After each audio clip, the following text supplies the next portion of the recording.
somewhere very bad. Whoa! And do something that'll get you killed.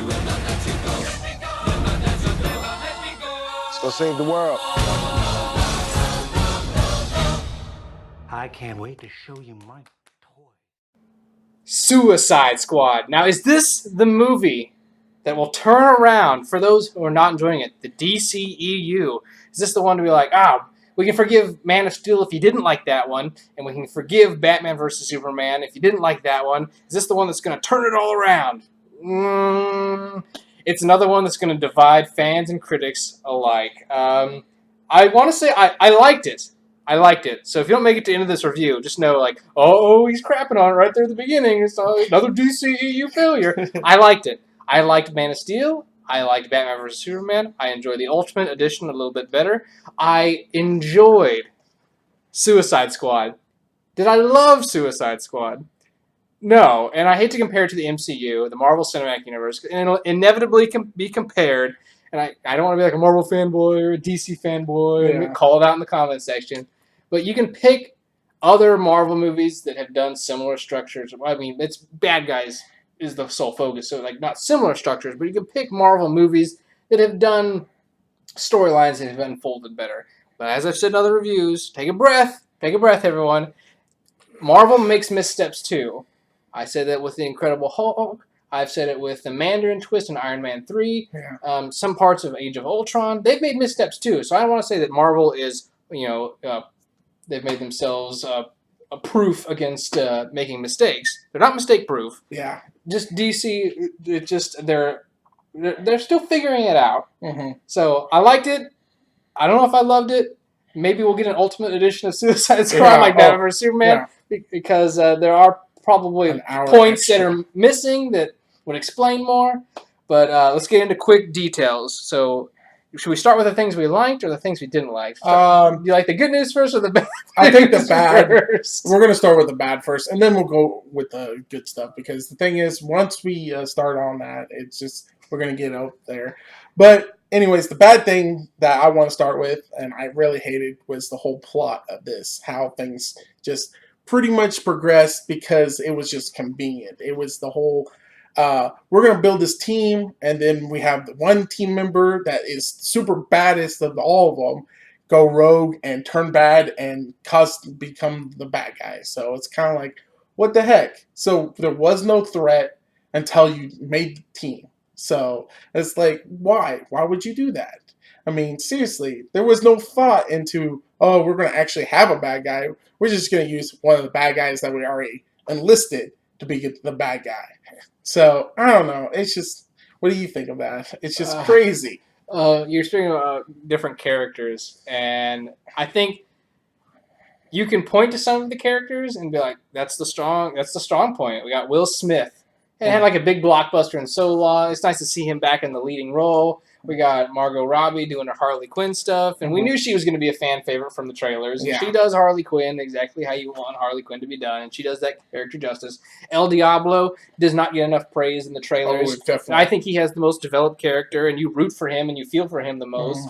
Killer Croc, his prosthetics, not CGI, or at least maybe parts of it may be, but I know like that's a lot of just person in a suit, which you don't get a lot of now in movies. He looked great, but then you praise some of these characters. Other characters do not get so much praise. And this will probably be another one that divides fans. And you can call me a Heath Ledger purist at heart, but I believe Jack Nicholson, you sensed the smartness in him, his in-game, that he was out to get Batman, the charisma of that character. You can do the same thing with Heath Ledger's character. He made a city bend to his will, on its knees. He brought Batman almost to the edge of defeat. And you almost thought that the Joker was going to win. You wanted to see the Joker and Batman come face to face with what was going to happen. Whether this Joker meets Batman in a later film, I take it or leave it. I don't care for Jared Leto's Joker. I don't know what it is.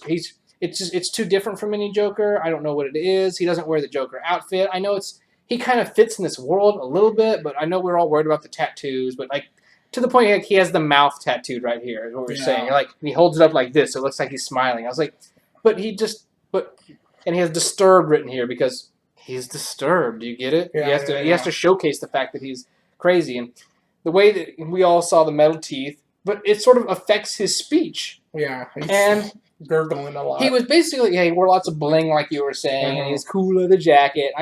He was a punk.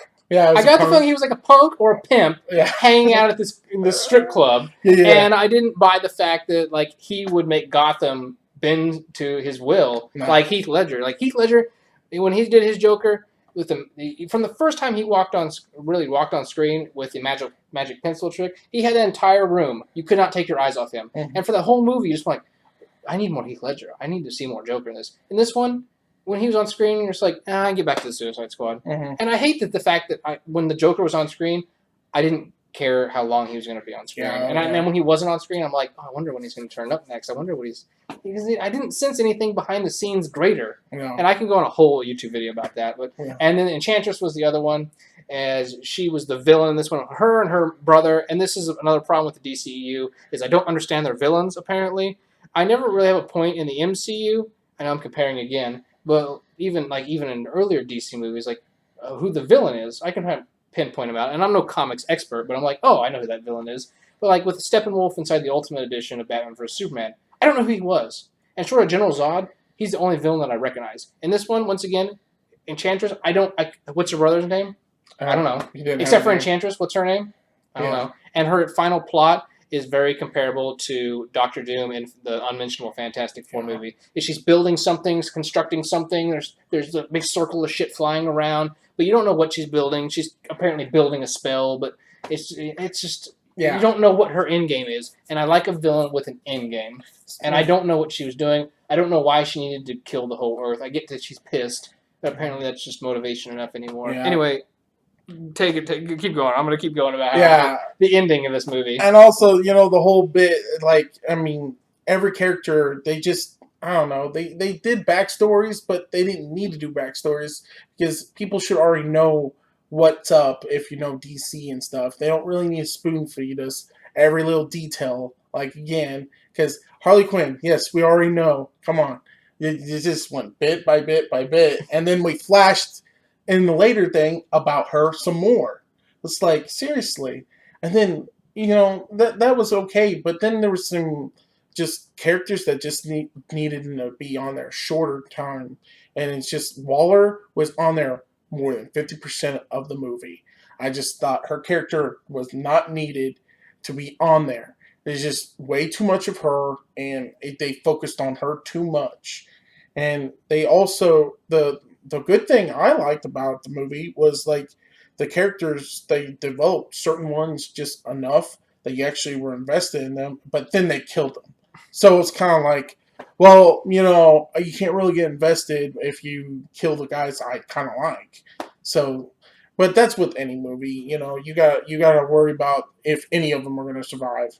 But, they just go on and on and on about that stuff, and I don't know. I think it was an okay movie. I liked it enough that I probably will watch it again eventually. But other than that, you can say that the good outweighs the bad.